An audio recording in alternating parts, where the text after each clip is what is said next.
ও তোর মাল কোঠার মাল নিল হরে, হরে ও তোর মাল কোঠার মাল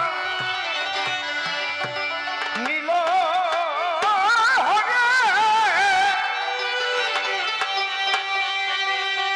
কেন দেখলি না রে চোখ বোঝা,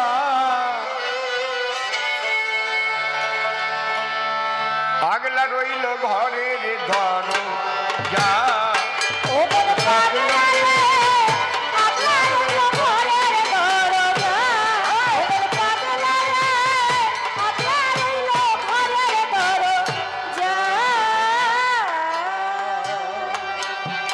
দেখেন অন্যায় যে করে আর অন্যায় যে সহ্য করে দুইজন সমান দোষে দোষী হয়। এটা মনে রাখবেন। কিন্তু এইসব গুরুদের সমালোচনা আমি করি বলে আমার সেই গুরু আবার কয় বুড়ো ভাব। তুমি যে করিস আকাম আর আমারে কয় বুড়ো ভাব। নিজে ঠিক হও। পাগল রাজেন্দ্র সরকারের দলে যখন প্রিয়বালারই নিয়ে এসেছিল, প্রথম কবির দলে মহিলা প্রিয়বালা, সমস্ত কবিরা একত্রিত অবস্থায় পাগল রাজেন্দ্র সরকারের বিরুদ্ধে বিদ্রোহ ঘোষণা করেছিল। তারা নিজের ভার বেটা জ্যাঠামণি অনাদিগান সরকার, তিনিও বিরোধী গেছিলেন, রামদাও নিয়ে কাটতে গেছিল।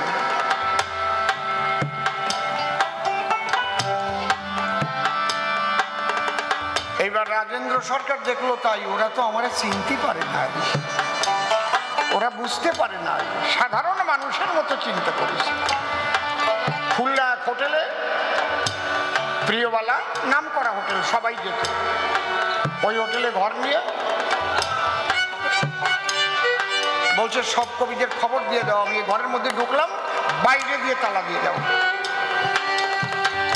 এবার অনাদিগান সরকার দলবল নিয়ে গেছে, আজকে ধরা পড়েছে পাগল, আজকে সোজা করবো।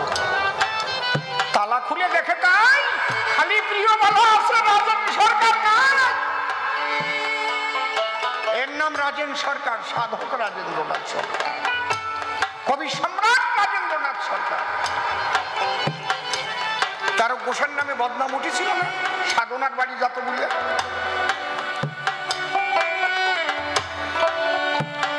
তার গোসাই কেউ বুড়ো বাম কইছে নাকি, যে বুড়ো বাম আমার নামে বদনাম করে বেড়ায়। যখন গুরুচাঁদ ঠাকুরের দরবারে বদনাম গেল, গুরুচাঁদ ঠাকুর বলে দুধেরে ধরে নিয়ে আয়, সাজা দেব। কি রোদ, 34 মাসিয়া কাঠপাটা রোদ, কয় কর্কেট টিন বিছুয়া, বিষয় দুধের শোয়া, কর্কেট টিন গরম হয়েছে, কয় 7টা লেপ দিয়ে ডাক, 2 ঘন্টা থাক। 2 ঘন্টা 7টা লেপের তলে কর্কেট টিনের উপরে যদি রোদির মধ্যে হয় মানুষ বাসে। 2 ঘন্টা পরে বলে তোল, এইবার লেপ তুলে উঠে দেখে তাই 1 ফোঁটা ঘামও ধরে নাই। আমার তারকের বদনাম যে যে করেছি সেই কয়টায় তারে ডাকবো আজকে।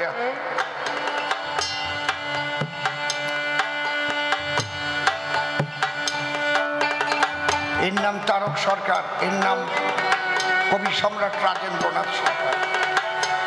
আর তুমি কবি গান গাবার গোসাইগিরি করে নিজের শিষ্য মায়ের বিয়ে করে সংসার করবা, তাকেও যদি কয় সে বুড়ো বাম হয়ে যায়।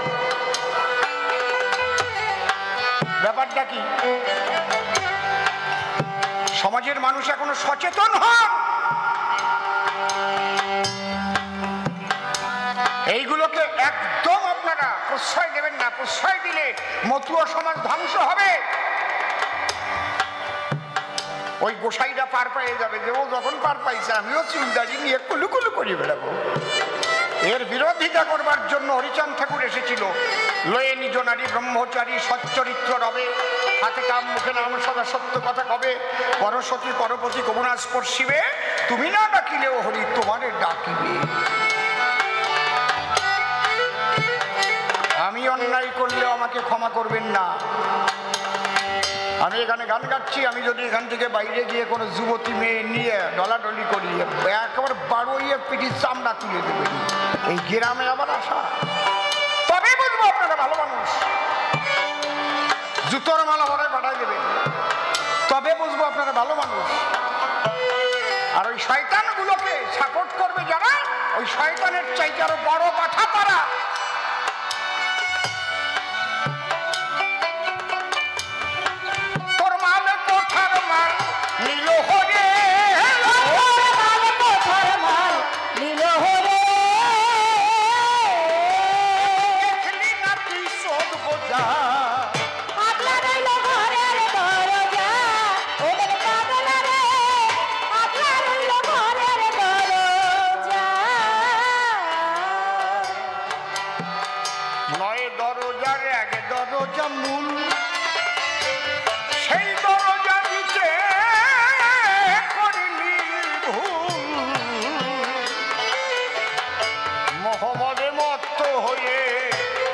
সর্ষের ফুল দেখি, সর্ষে ফুল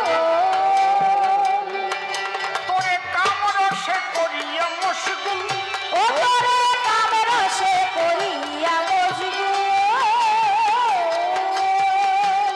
তোরে কামরসে করিয়া মশগুল, ছয় চড়ায় মারে মজা।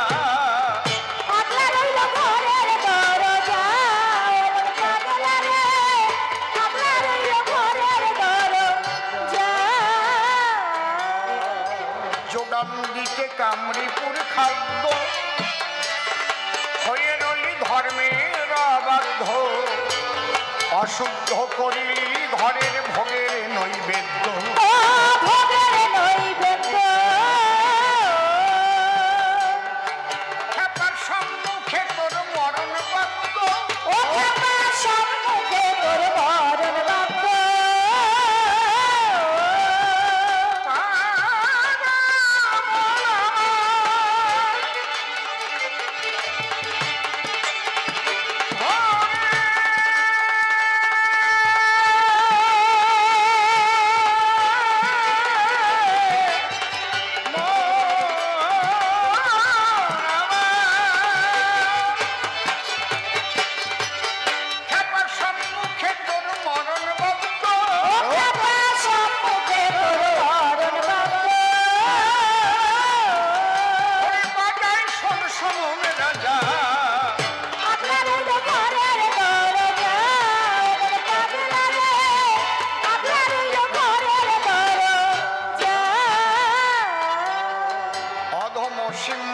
থাকতে সুসময়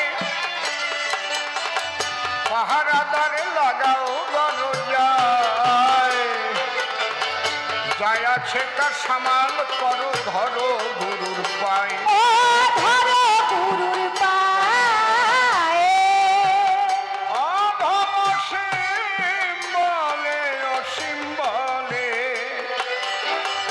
অসীম বলে থাকতে সুসময় পাহারাদার লাগাও দরজায়, যায় আছে কার সামাল করো ধরো গুরুর পায়, ধরো গুরুর পায়। রক্ষা পাবি ভবার কৃপায়, ওই রক্ষা পাবি ভবার কৃপায়।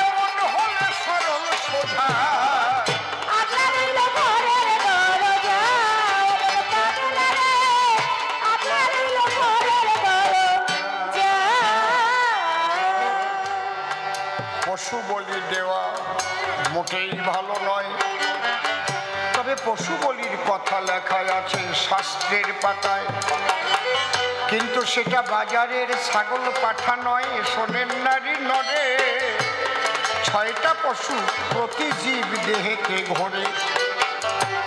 হিন্দু মুসলিম খ্রিস্টান বৌদ্ধ যাই বলেন ভাই, প্রত্যেকের মধ্যে 6টা পশু বর্তমানে পাই। তাদের নাম কি কি আমি বলে যাব, তোমরা বাড়ি গিয়ে একটু শুয়ে শুয়ে ভাবো। এর বড় পশু হচ্ছে কাম, দ্বিতীয়টার নাম ক্রোধ, তৃতীয়টার নাম লোভ, চতুর্থ মোহ, পঞ্চম মদ, ষষ্ঠ মৎসর্য। এই 6টা পশু প্রতিটি জীবের দেহের মধ্যে গড়ে।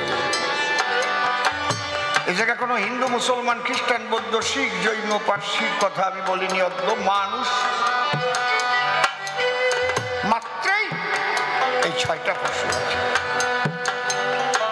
এদের একটা বহির্মুখী স্বভাব আছে। এই বহির্মুখী স্বভাবটাকে বলি দিয়ে অন্তর্মুখী করতে হয়। ঠাকুর অনুকূলচন্দ্রের একটা বাণী আছে, অসীম যখন সসীম হয়ে সীমাতে লয়ে স্থান, বৃত্তিভেদী টান থাকিলে দেখবি ভগবান। এই যে বৃত্তি মানে স্বভাব, এর প্রত্যেকটার স্বভাব আছে একটা জাগতিক স্বভাব, জড়ীয় স্বভাব, যেটা জড়দেহের স্বভাব। কাম, কাম চাই তার ক্ষুধা মেটাতে, জানেন সর্বজন, যে জন্য ঘটাইয়ে দেয় এত অঘটন। তুমি সাধুর পোশাক পরে ঘুরলে কিন্তু সাধুর কর্ম করো নাই। কাম পশু দমন কিন্তু হয়নি গোসাই। এই জন্য একদিন ভবা পাগলা বলেছিল, শালা শোন, কি সাবধান, যতদিন আছে চাম ততদিন আছে কাম, বেশি ডলাডলি করতে হবে, সাবধান থাকো। আর যে কর্ম দিছি কর্ম করবা।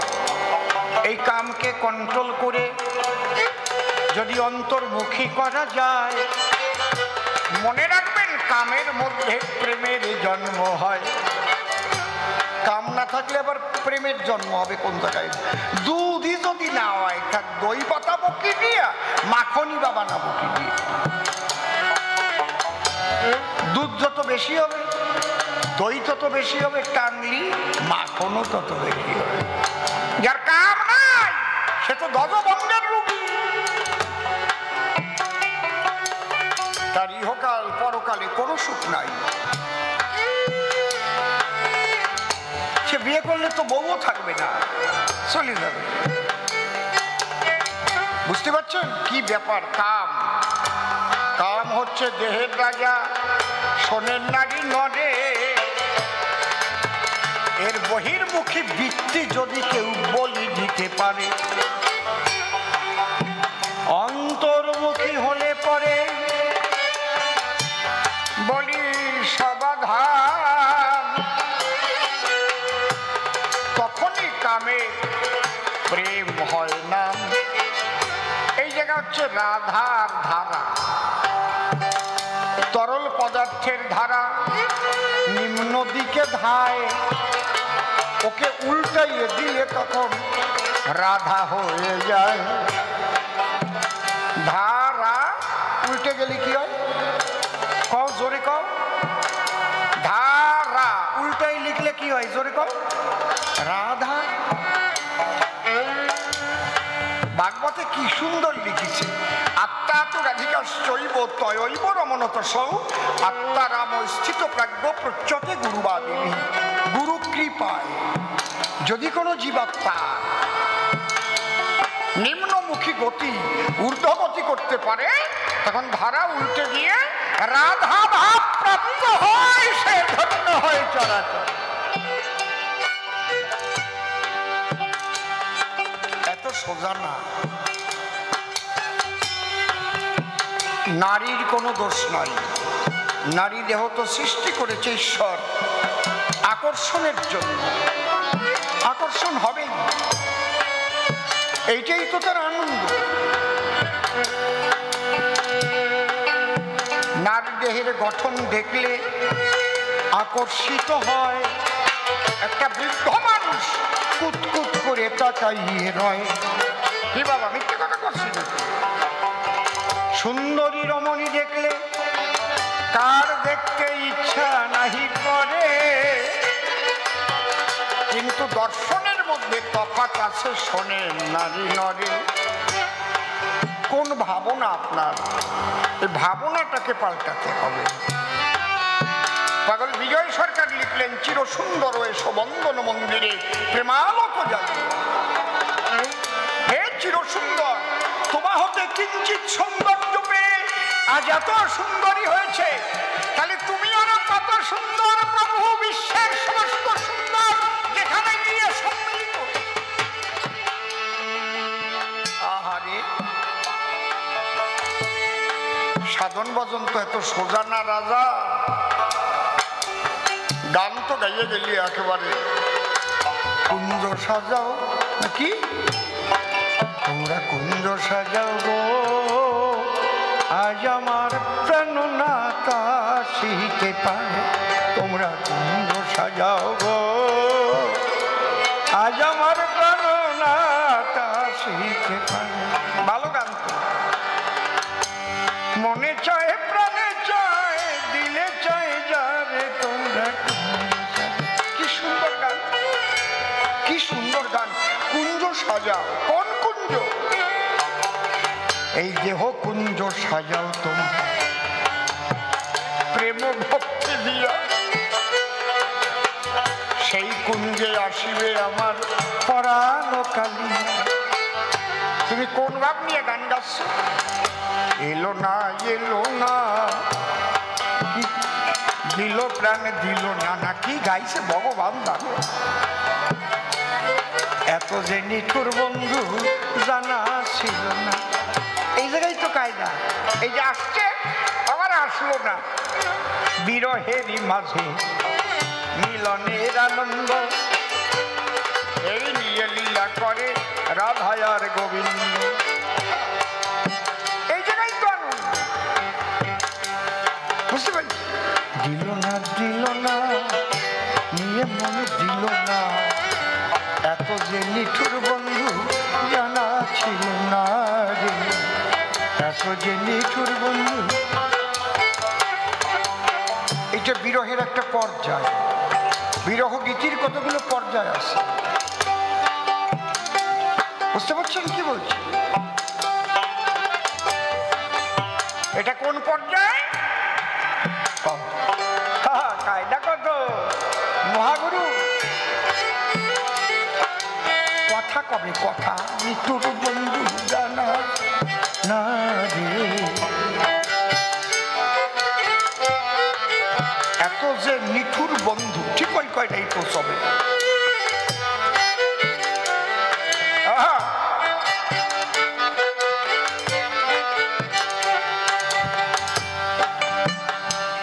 গান তো ভালো, তুমি কোন বোধে গাচ্ছ সেটা তোমার ব্যাপার। একজনের নাম মনোরঞ্জন, ডাক নাম মোনা, ও আবার খেওয়া দেয়। খেওয়া বান্ধিয়ে রাখিয়ে বাড়ি যেয়ে শুয়ে পড়েছে। আর একজন ভাবুক মানুষ সেই নদী দিয়ে গান গাতি গাতি যাচ্ছে।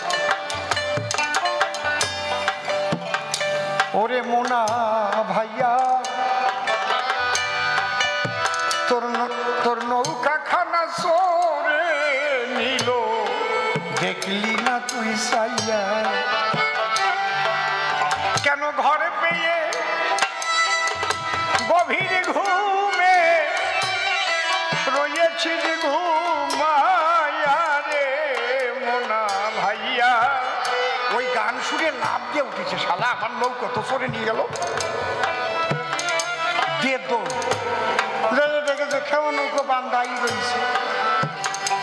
উনি তো ওই গান গায় না, উনি নিজের মনকে কইছে, ও মোনা ভাইয়া তোর আসা যাওয়ার নৌকা খানি আরে সোরাই গেল নিয়া। ওই যে 6 সোরা, ও তো তাই ভাবে গাইছে। আর ওই মোনা ও ভাবছে আমার খেওয়া ভাঙে তুইছে, ওই নিয়ে যাচ্ছে ঘুম কামাই দিয়ে দে দৌড়। দিল না দিল না নীল মনে দিল না, এত যে নিঠুর বন্ধু জানা ছিল না রে, এত যে নিঠুর বন্ধু। এই তো বিরহ মিলন, বিপূর্বক আপূর্বক রহ ধাতু, বিশেষভাবে কোনো কিছুকে অবস্থান করার নাম বিরহ। এই যে আসছে, এই যে বাঁশি শুনছি, ওই যে গান বল্লভ আসছে, এলো না গো সখী, এলো না। সব সময় যদি আসিয়া বসে এই খায় তাহলে আর মিলনে কোনো সুখ হয়। কথা বোঝা যাচ্ছে কি নাকি? আরে কে কোন ভাবে নেবে কথা, তার ভাব অনুসারে তাকে দোষ দিতে যাও কেন রাধা গোবিন্দের উপরে। তোমার ভাব মতো বরাদ্দ নিয়া সেরাদ্দ করিবে, ভাবনা জেনে গোবিন্দের উপর দোষ চাপাইয়ে দিবে। রাধারানী আর কৃষ্ণ সম্পর্কে তুমি কটূক্তি করছো। তারা কামের ঘরে, আমি এখান থেকে বেরোয় গিয়ে একটা যুবতী মেয়ের একটু জড়াই দড়িত দেই, বাড়ি 8টাও মাটিতে পড়ে নাকি। আর অনন্তকাল ধরে রাধা গোবিন্দ মন্দিরে যুগল বেশে পূজা করে। ও রাজা, তুমি একটু জড়াই ধরো, তোমার পুজো দিবে নেই না বাবু পুজো বানাই তবে নেই। কি এর অর্থই হচ্ছে রাধা কৃষ্ণ প্রেম নিষ্কাম, যে কারণে বিশ্ববাসী তাদের পূজা দেয়। আর সাধারণ করলে পরে জুতোর বাড়ি খায়। তোমার কাম জাগিলে পরে তুমি আমার কথা নিও, জয় রাধে গোবিন্দ বলে মনোপ্রাণকে দিও। রাধা নাম জপ করে দেখো, এই রাধা বীজ আছে, কৃষ্ণ বীজ রাধা বীজ আলাদা আলাদা হয়। কাম বীজ কাম গায়ত্রী বৈষ্ণবেরা কয়। এই রাধা বীজ জপলে পরে কাম দমন হবে, তুমি প্রেম লাভ করবে আমার রাধা রানীর কথা ভেবে, প্রেম পাবে তুমি। ছোট্ট একটা কাহিনী বলছি। ও আর কয়েকটা জবাব দিয়ে আসি। রামচন্দ্র দুর্গা পূজা করেছিল, তাই দুর্গা বড় হয়। লেখায় আছে নাকি রামায়ণেরই পাতায়। কিভাবে লেখা আছে আমি যদি খুলে বলি আপনাদের কাছে, যদিও আদি বাল্মীকি রামায়ণে অনেক কিছু নেই, আমি অস্বীকার করে গান গাইব না। আমি যা বলেছে স্বীকার করেই গাইব, এটাই নিয়ম। যেহেতু কৃত্তিবাসী রামায়ণে আছে, এই দুর্গাপূজাটা কৃত্তিবাসী রামায়ণে ঢুকানো হয়েছে। দিনাজপুরের রাজা ছিল কংস নারায়ণ, তার পুত্র দেবী নামে করেছিল জন্মগ্রহণ। দেবী নারায়ণ, তার সভা পণ্ডিত ছিল কৃত্তিবাস, বলি সভার ঠাই। দেবী নারায়ণ চিন্তা করে দুর্গা পূজা করতে চায়, প্রচুর টাকা খরচা করে বিরাট দুর্গা প্রতিমা গড়ে পূজা করেছিল দেবী নারায়ণ। আগে তো ছোট ছোট রাজা ছিল,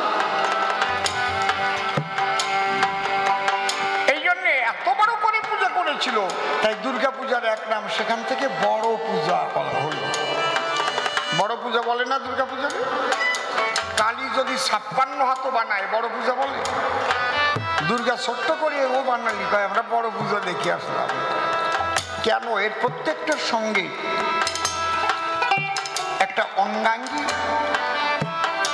ইতিহাস জড়ানো আছে।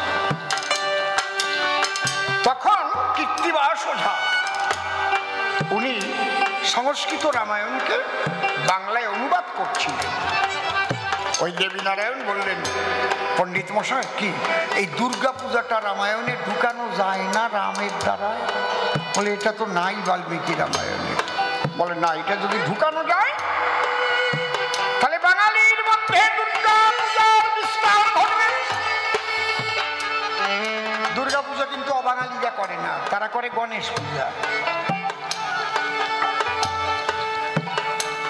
যদি আদি বাল্মীকি রামায়ণে দুর্গা পূজাই থাকতো তাহলে এই বাঙালির আগে অবাঙালিরা দুর্গা পূজা করত। দুর্গা পূজাটাই হচ্ছে বাঙালির উৎসব। ঠিক বলছি না বেঠিক বলছি? মিলিয়ে নেবেন, আন্দাজিয়ে কথা না, এগুলো তথ্যভিত্তিক আলোচনা। কৃত্তিবাস ওঝাকে বলা হলো আপনার রামায়ণে যত টাকা খরচা হবে সব আমি দেব, আপনি শুধু এটি করে দেন। শুধু উনি দেখলো যাক, মানে আজীবন তো একটু এই ঠাকুর মশাইকে একটু লোভ তো আছে, রাগ করেন না যেন আপনাদেরকে।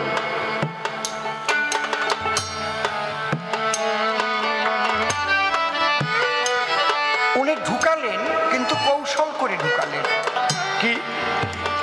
পূজায় লাগবে শতষ্ট নীলপদ্ম। শোনেন জ্ঞানবান, সেই নীলপদ্ম এনে দিল হনুমান। দেবী নহে ছিল পদ্ম, হনু এনে দিল। আর রাবণ বধের পূজায় রাবণ পুরোহিত হইল। পূজাটা করছে কেন? রাবণ বধের জন্য। পূজা করতে আসলো কেন? স্বয়ং রাবণ। কায়দাটা দেখেন। আপনারে মারবার জন্য আমি একটা যজ্ঞ করব, সেই যজ্ঞে আপনি পুরো পৌরোহিত্য করবেন। কি? আরো যাতে যজ্ঞ নষ্ট হয় তার জন্য মস্তান পাঠাবেন না? মারি দিয়ে বোম একটা নাকি? হ্যাঁ, কায়দা আছে। রাবণ পূজা করতে করতে একটা ফুল কম পড়ে গেল।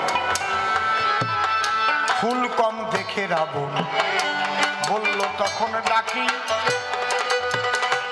কম পড়েছে পূজার ফুল, আর পূজা হবে নাকি? রাম বলে, ও হনুমান তুমি গিয়েছিলে, কেনই বা ভুল করে ফুল একটা কম আনিলে? হনুমান বলছে, আমি তো কম আনিনি, কারণ ফুল আমি গুনি নাই প্রভু, আমার হৃদয় মাঝে তুমি আছো। আরে রাম ব্রহ্ম সনাতন, তুমি নিজে ওই ফুল করেছ গমন। আমি গুনলে ফুল ভুল হতে পারে, তোমার গণনায় ভুল নেই এই বিশ্ব চরাচর। রাম তো বাজে গেছে হনুমানের ভক্তির কাছে। রাম গেল হেরে। রাম তখন ডেকে বলে, রাবণের ধান আমাকে নীল কমল আখি বলে সবাই, মনে আছে ভাবো? আমার একটা আখি মায়ের পূজায় আমি তুলে দেব। নীল কমল মানে পদ্ম, আমার এক চোখ দুটোই তো নীল পদ্ম, সবাই বলে। এই বলিয়া কি করিলেন রাম ভগবান, চোখ তুলবার জন্য ধরল ধনুর্বাণ। অমনি দুর্গা রামের হাত চাপিয়া ধরেছে। দেখবেন রামায়ণ খুলে সেখানে ফটো দেওয়া আছে, খুলে দেখবেন একদম ফটো আছে না? দেখি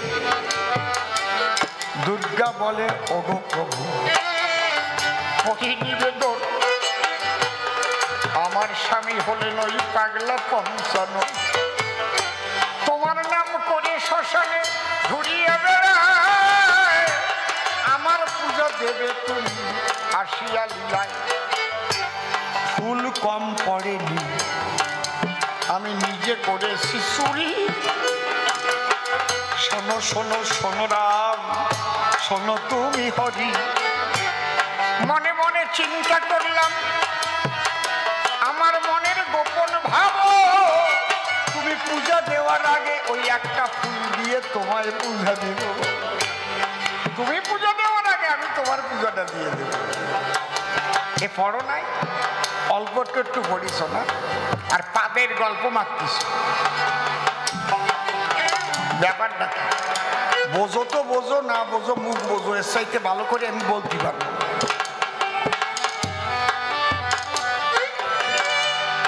প্রত্যেকটার তত্ত্ব আছে, তথ্য আছে। শোনো রাজা মহাশয়, ভালো করে বুঝে শুনে কথা বলতে হয়। বলে নিধুবনে কৃষ্ণ যখন দীপা কেটে পড়ল, তখন নাকি মা কালী সম্মুখে দাঁড়ালো। কৃষ্ণই কালী হয়েছে, কৃষ্ণই কালী রূপ ধরেছিল। কৃষ্ণ যদি ইচ্ছা করে, কালী কেন, যে কোনো মূর্তি ধরতে পারে। প্রধানমন্ত্রী যদি ইচ্ছা করে অনেকগুলো মন্ত্রিত্ব নিজের হাতে রাখতে পারে। মুখ্যমন্ত্রী যদি ইচ্ছা করে অনেক মন্ত্রিত্ব নিজের হাতে রাখতে পারে, রাখে না? কি কথা বুঝেছেন তো? এটা তার পাওয়ার আছে। কিন্তু অন্য যারা মন্ত্রী, তারা মুখ্যমন্ত্রীর চেয়ারে বসতে পারে না। কখন পারে? কৃষ্ণ কালী হতে পারে, কালী কৃষ্ণ নয়। কৃষ্ণ হওয়ার শক্তি নাই মা কালী কার গায়ে। কালী কখনো কৃষ্ণ রূপ ধরেছে বলে কোথাও দেখাতে পারবে ধরণীতল? দুগ্ধ যথা অম্ল যোগে দধি নাম ধরে, দুগ্ধান্তর দধি কভু দুগ্ধ হইতে নারে।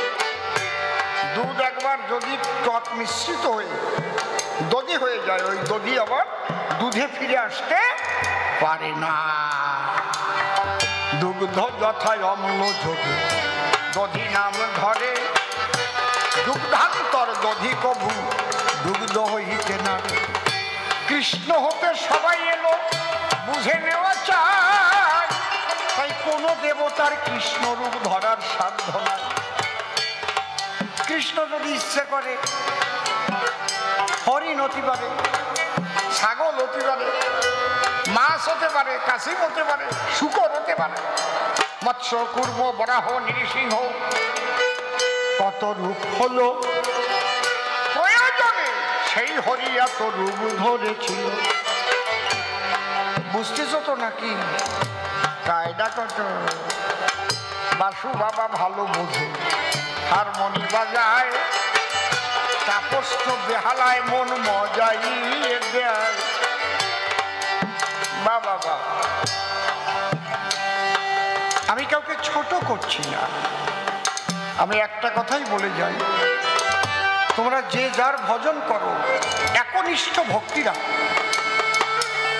এ কথাও ভগবান শ্রীকৃষ্ণ গীতায় বলেছেন, যে যথা মাং প্রপদ্যন্তে তাং তথৈব ভজাম্যহম মম বর্তানুবর্তন্তে মনুষ্যা পার্থ সর্ব। যে যার ভজন করো, কালী ভজন, মায়ের চরণে আত্মসমর্পণ করো।